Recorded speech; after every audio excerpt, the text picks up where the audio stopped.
Hello YouTube, welcome to Sunday in the shop. It has been a hectic week for weather. We had snow. Today is Saturday. It finally stopped raining sometime last night. It rained all day Friday and way into the night, Friday night into Saturday morning. So it's melted some snow in the yard and it's a mud hole because it stayed like 34 degrees. So it's been sloppy and messy outside. We are going to hate to grab this with my bare hands. We're going to clean up a few tools. This is one of them, this puller. We're going to start with the screw. We're even going to grind all that nastiness out there. This is old. I found it in my shop cleaning up.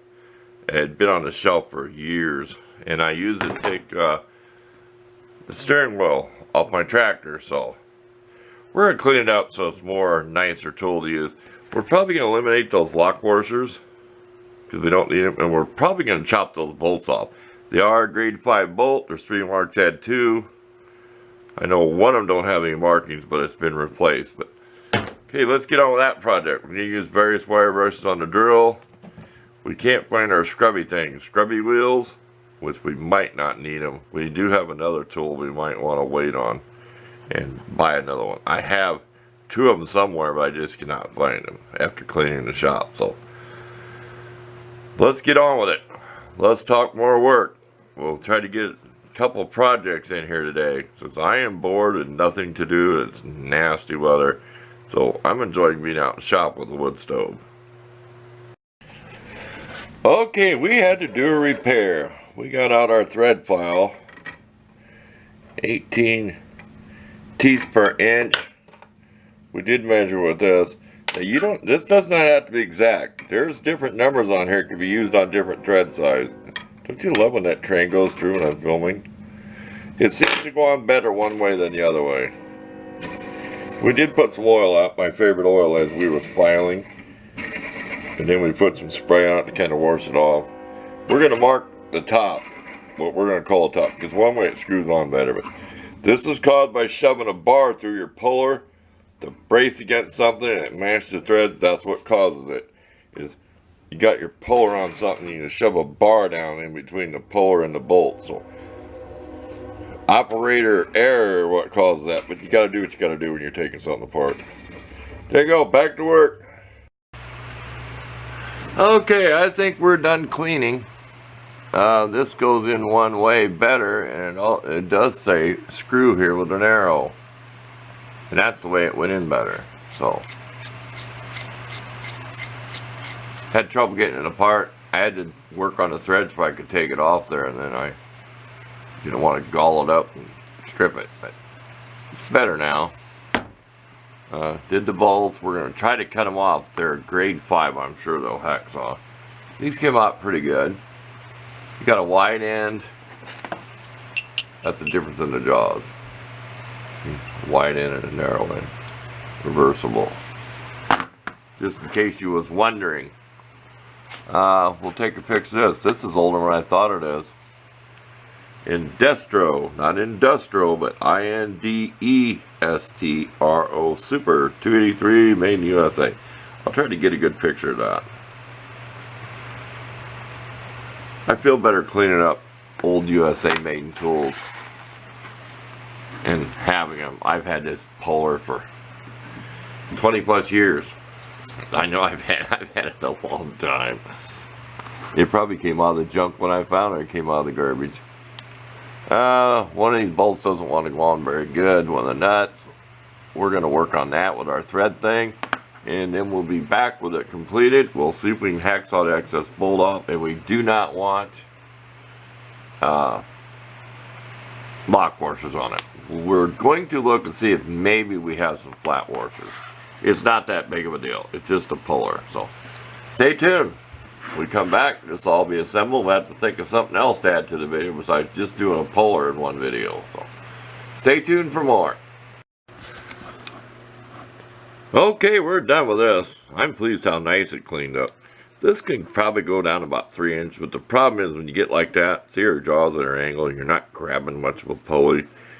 Out here, almost all the way out is about 5 inches. I got the bolts loose there. Had a bolt that was bent, and it's not a grade 5. There's no markings. That's why it's bent. It'll get me by for now. When I store it, of course, I'll have it as small as you can go, so it'll fit down in the drawer. But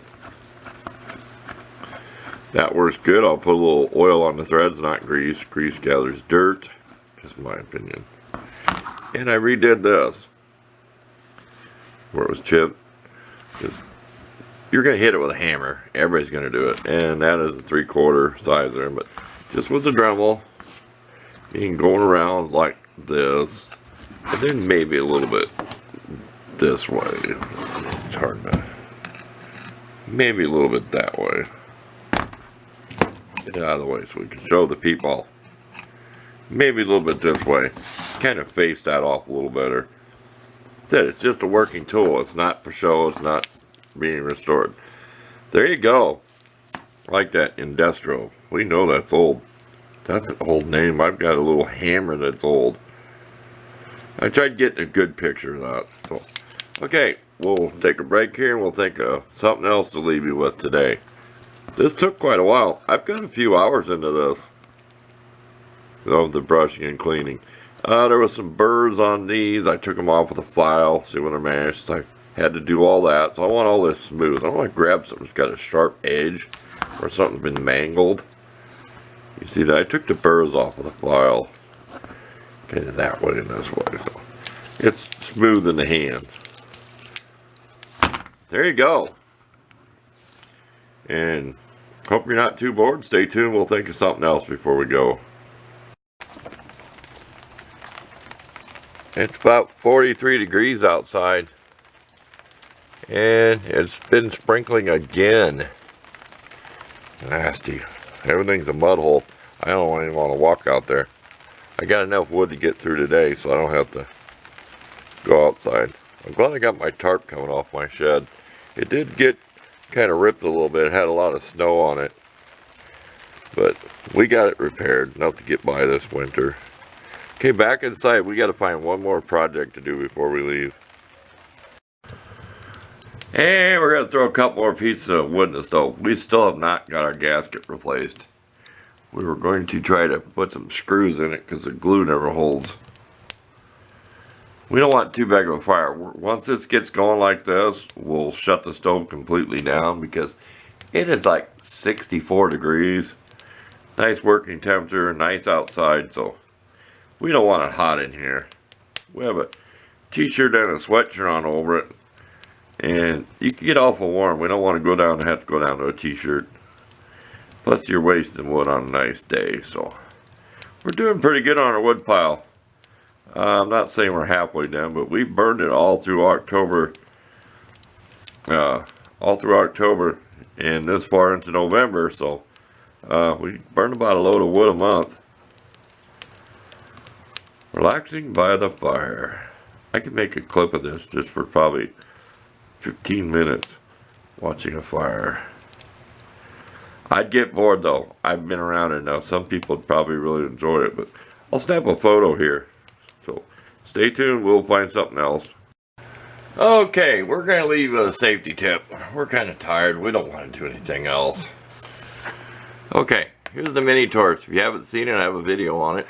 Okay, these are 9/16 diameter, 18 threads per inch. Okay, I've seen some videos. I think it was in the UK. They order them. They don't fit their torches.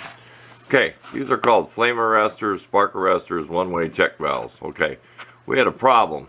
We used the torch and then it didn't want to work. Okay, you have one for acetylene. It has the lines on it. It's the bad one, and here's the oxygen. Okay, these are one-way check valves. The oxygen or gas can flow this way. It has valves so it can't go this way. Well, here's what the problem was. Okay, it's really hard to set. I might have to get a different set of gauges to run this torch because the oxygen is so sensitive you can't get it down below 10. Okay, and I know I read somewhere somebody showed a manual. Mine's not that correct. It shows like 4 or 5 on each one. Anyway, here's the problem.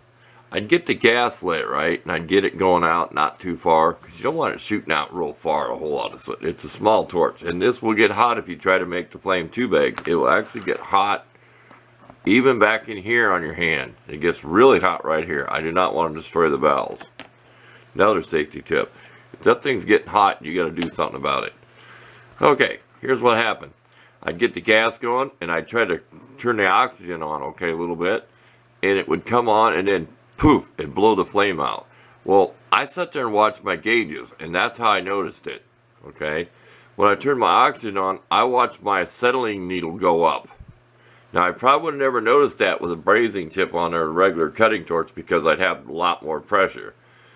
Well, that's a big safety thing. You do not want to mix oxygen back into the acetylene tank or vice versa. You know, don't put gas in the oxygen in the gas. So you need to check these. You need to check your flame arrestors and check them often. I sound like Wilford Grimley. Remember that guy? You check your blood sugar and you check it often. No, it's this big safety thing. These have been on there for too many years. I've tried looking online. I go on Amazon. They're just too cheap. I'm not risking my life on a cheap part. Any of the high name quality ones are up 40, 50 bucks. So I will be going to the local welding store in the city and buying them no matter what they cost. Because what are you going to do? You got to have them. I want a good quality set. So I'm putting my life on the line here. And then I hope they won't have that problem. Because if it wouldn't have been for playing with this little torch, I may not have noticed it. Because like I said, I'd had more gas pressure cranked up. I had more oxygen check pressure up. And on my other torch, you have, this is all like a mixing chamber in here because your valves are down here. So it all mixes. You know, it's a different type of torch. So I may never have noticed it at all. Unless I was looking over to gauge when I turned the oxygen up, that it was having a problem. So safety first. Like I said, take these off once in a while. And I have these right on the gauges so I can screw this onto it. And oxygen goes right-handed. Okay, do you see that? And gas goes left-handed. Get that straight. Yeah, and check with your soapy water. So there's your safety tip for the week. Torch safety.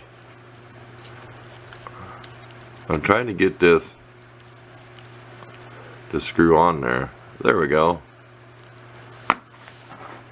So if you're going to use one of these mini torches, you're going to want to set these right on the gauges. Unless you want to take and have your whole bag long hoses. Say these are down the end of the hose where your cutting tip goes. You want to hook these to the end of the hoses. I don't want to do it that way. I want to use my torch set with just this on it or the other set, which makes it a little more convenient for me to hook up right at the tank. So there you go. There's your safety tip of the week. My battery symbol is flashing. We're out here. We had enough. Thanks for watching, and we look forward to seeing you next Sunday.